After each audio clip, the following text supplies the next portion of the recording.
বাড়িতে থাকা মাত্র ২-৩টি উপকরণ দিয়ে দারুণ কিছু ঠান্ডা ঠান্ডা ড্রিঙ্কস বানাতে মন চাইলে এইভাবে রেসিপিটা বানিয়ে দেখতে পারেন। প্রথমে একটা কড়াইকে গ্যাসের ওভেনের উপরে বসিয়ে দিতে হবে। কড়াইয়ের মধ্যে দিতে হবে চা চামচের ২ চামচ জিরে। এবার ফ্লেমটা মিডিয়ামে করে দিতে হবে। জিরেগুলোকে শুকনো খোলায় ২ থেকে ৩ মিনিট মিডিয়াম ফ্লেমে নাড়াচাড়া করে ভেজে নিতে হবে, যাতে কালারটা চেঞ্জ হয়ে যায়। প্রায় ২ মিনিট মিডিয়াম ফ্লেমে জিরেগুলোকে ভেজে নিয়েছিলাম, ফ্লেমটা অফ করে দিলাম। এখন ভেজে নেওয়া সমস্ত জিরেগুলোকে মিক্সির জারের মধ্যে নিয়ে নিতে হবে। তারপরে ঢাকনাটা বন্ধ করে দিতে হবে। তারপরে খুব ভালো করে গুঁড়ো করে নিতে হবে। জিরের গুঁড়ো একেবারে রেডি। এবার এক সাইডে রেখে দিচ্ছি।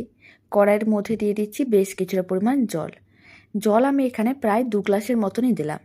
এবার জলের মধ্যে দিয়ে দিতে হবে সমস্ত জিরের গুঁড়োটা। এখানে আমি ২ চামচ জিরেকে গুঁড়ো করে নিয়েছিলাম, সেই ২ চামচ জিরের গুঁড়োটা দিয়ে দিলাম। এবার এর মধ্যে অল্প করে একটু তেঁতুল দিতে হবে। তেঁতুল যদি না থাকে নাও দিতে পারেন। আর দিয়ে দিলাম কিছুটা পরিমাণ গুড়। সমস্ত কিছু একসঙ্গে ভালো করে মিশিয়ে নিতে হবে। খুব ভালো করে মিশিয়ে নেওয়ার পরে প্রায় ২ মিনিট পরে দেখতে পাবেন গুড়গুলো নরম হয়ে যাবে। তারপরে ঠিক এরকমই গুড়গুলোকে ম্যাশ করে ভেঙে নিতে হবে, যাতে জলের সঙ্গে ভালো করে মিশে যায়।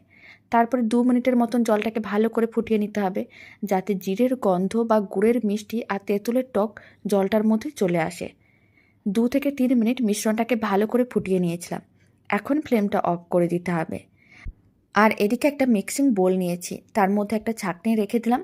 আর যে মিশ্রণটা রেডি করে নিয়েছি সেই পুরো মিশ্রণটা ছাঁকনির মধ্যে দিয়ে দিতে হবে, তাহলে জলটা আলাদা হয়ে যাবে। জলটা একেবারে রেডি হয়ে গেছে। এখন চাইলে জলটাকে একটু ঠান্ডা করে নিতে পারেন।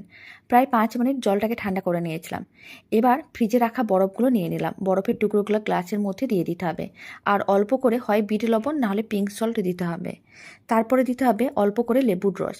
১/২ চামচের মতন লেবুর রস দিতে হবে। আমি একইভাবে আরও একটা গ্লাস রেডি করে নিয়েছিলাম। এবার যে মিশ্রণটা রেডি করে রেখেছি, জলের মিশ্রণটা, সেই জলটা কিন্তু দিয়ে দিতে হবে এইভাবেই।